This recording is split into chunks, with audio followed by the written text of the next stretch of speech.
감사원의 감사 결과 발표에 의하면 2013년부터 10년간에 국한된 감사임에도 불구하고 10년간 총 291차례의 채용 절차를 밟는 과정에 1200여 건의 규정 위반과 비리가 있었음이 밝혀졌죠.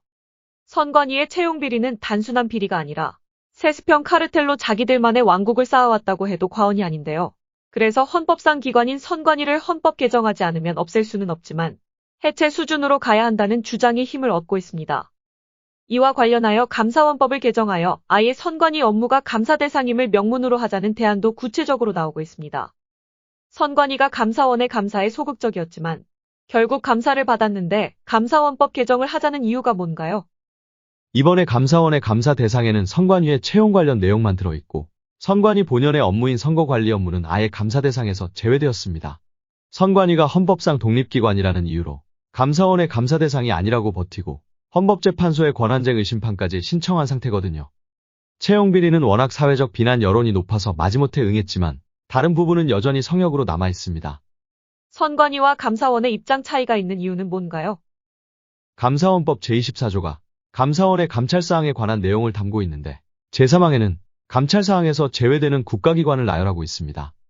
즉, 제1항에서 정부조직법상의 행정기관, 지자체, 국가 또는 지자체의 위탁사무를 처리하는 기관 등을 감사 대상으로 하고 있으면서 제3항에서는 제1항의 공무원에는 국회, 법원 및 헌법재판소에 소속한 공무원은 제외한다고 하고 있습니다.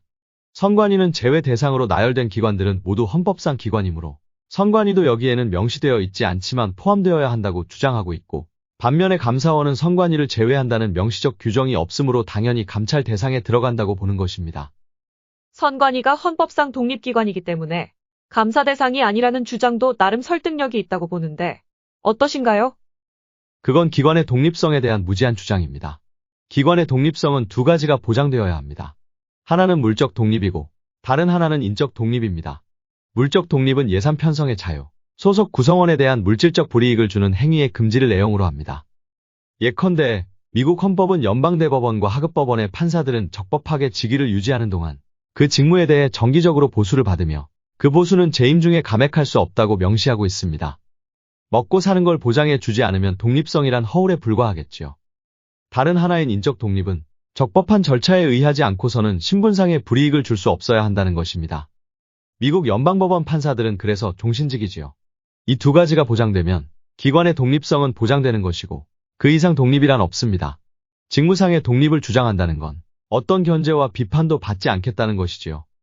감사원법에서 감찰 대상에서 제외하고 있는 기관들은 독립기관이지만 그 직무는 다양한 방식으로 실질적으로 감시와 견제를 받고 있다는 주장도 있는데요. 그렇습니다. 맞습니다. 국회의 입법 과정이나 그 결과는 어쨌거나 드러나고 4년마다 유권자들의 심판을 받게 됩니다. 헌법재판소와 법원의 판결, 그리고 심리 과정 역시 공개주의에 의해 공개되고 판결이나 결정은 당연히 비판의 대상이 됩니다. 지금 선관위가 자신들의 직무인 선거관리 업무를 누구도 감사해서는 안 된다고 주장하는 것은 독립성을 남용, 왜곡하는 것입니다. 인적 독립을 채용의 자유로 해석하여 끼리끼리 밀어주고 당겨주고 하여 철밥통에 끼워놓고 있는 것만 보아도 무지함을 넘어 파렴치한 범죄 집단을 연상케 합니다.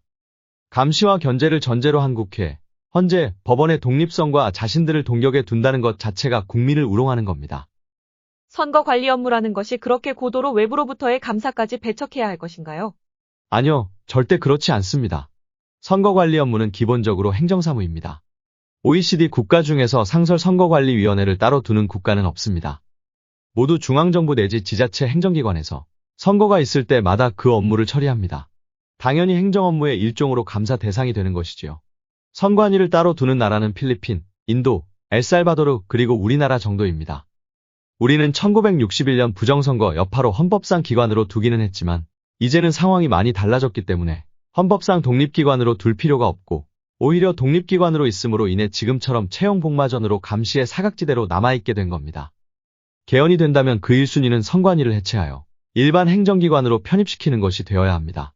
그리고 그 전에 선관위의 기능을 입법이 허용하는 범위에서 최대한 정상화시켜야 합니다. 그래서 감사원법 개정을 하자는 것이군요. 그렇습니다. 아까 말씀드렸던 감찰 대상을 규정한 감사원법 제24조 제1항에 선관위의 사무 및 그에 소속한 공무원의 직무 하나를 추가하자는 것입니다. 이 원포인트 신설로 선관위의 음습한 모든 업무를 음지에서 양지로 끌어낼 수 있습니다. 그럼 앞으로 향후 구체적인 추진 일정은 어떻게 되는 건가요? 종전 국민입법청원은 일반 국민 5만 명 이상이 국회 홈페이지 입법청원 사이트에서 청원하는 것인데 여기에 추가하여 6월부터는 국회의원이 소개하도록 선택권을 넓혀놨습니다. 22대 당선인들 중에 이 청원에 공감하여 22대 개원하면 의원 소개 청원으로 발의하겠다는 분들도 있습니다. 그래도 시민들의 청원이 필요하므로 국민입법 네트워크에 적극 관심을 갖고 성원을 해주시면 감사하겠습니다.